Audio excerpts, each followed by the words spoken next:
Salut à toutes, salut à tous. Merci d'être avec nous sur Matin TV pour notre série d'entretiens dans le cadre de notre couverture de la COP ici à Marrakech. Et c'est un Mrakchi qu'on reçoit aujourd'hui. Adil Mneni, bonjour. Bonjour. Vous êtes donc président de l'association des marques marocaines. Vous allez nous en parler tout à l'heure, mais c'est en votre qualité de Mrakchi que je vais vous interpeller. Comment est-ce que vous trouvez que la ville a changé ces derniers mois?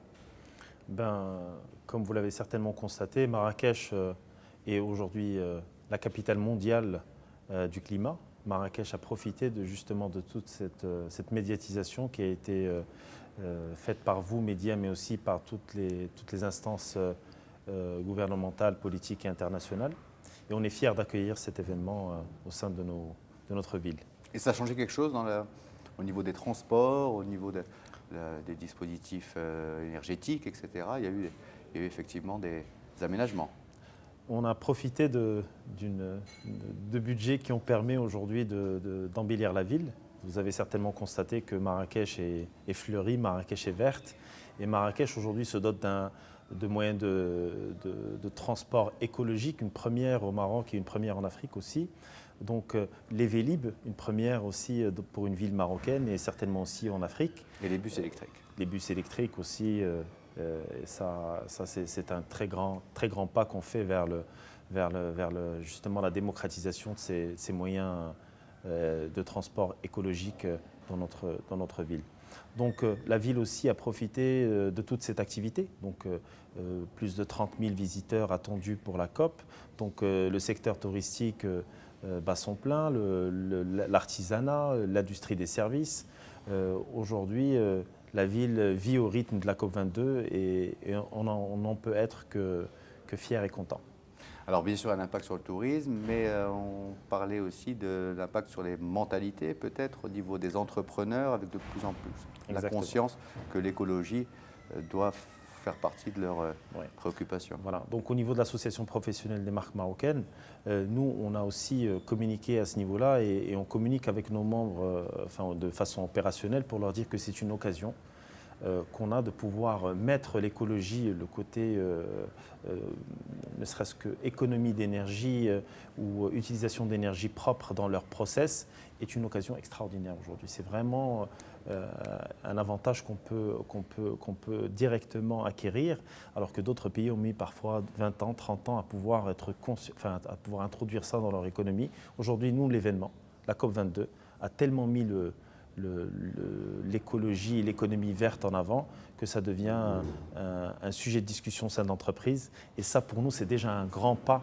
de franchi. Maintenant, il faut que ça se matérialise à travers des stratégies, avec des actions concrètes au niveau des entreprises, des PME, PMI, certainement avec lesquelles on travaille.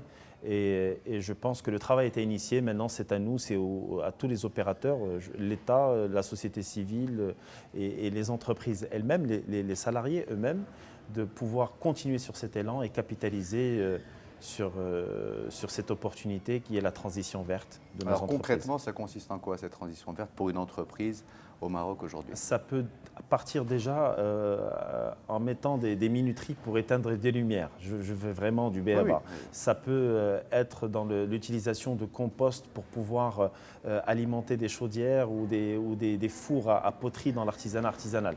Aujourd'hui, on a une certaine le verre fait vendre. Et nos artisans aujourd'hui sur la région de Marrakech sont très conscients de ça. D'ailleurs, je profite pour faire la transition à ma place. Et donc, en fait, vous exposez à la COP. Exactement. C'est bien ça. Exactement. Et vous exposez des objets qui ont été fabriqués par des artisans qui ont visiblement conscience. Exactement. Donc aujourd'hui, on lance en avant-première marocaine et internationale aussi l'artisanat vert, Green Handicraft ou l'artisanat vert, الصناعة التقليدية الخضراء. On n'est pas les inventeurs de ce concept, mais on est aujourd'hui les médiatisateurs. Pourquoi? L'artisanat est millénaire dans notre pays. Ça fait partie de notre culture. Mais l'artisanat est vert. on recycle de la terre pour créer de la poterie, on recycle des végétaux pour créer de la vannerie. Et aujourd'hui, on recycle aussi de la ferraille pour créer des articles fabuleux en fer forgé. D'ailleurs, je vous invite à visiter l'exposition qu'il y a aussi bien au niveau de la zone verte qu'au niveau du salon Bignedina sous le patronage de Sa Majesté. On montre qu'aujourd'hui, que même du métal peut être vert. C'est contradictoire, mais c'est cette image qu'on veut médiatiser.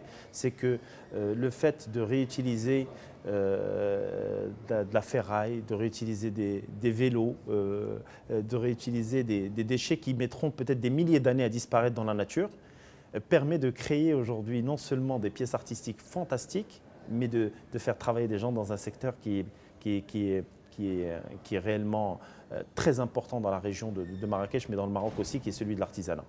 Merci à Adil Mleni pour cet entretien. Merci à vous de nous avoir suivis. On se retrouve pour d'autres entretiens dans le cadre de cette COP22 depuis Marrakech, la ville rouge, devenue verte pour l'occasion.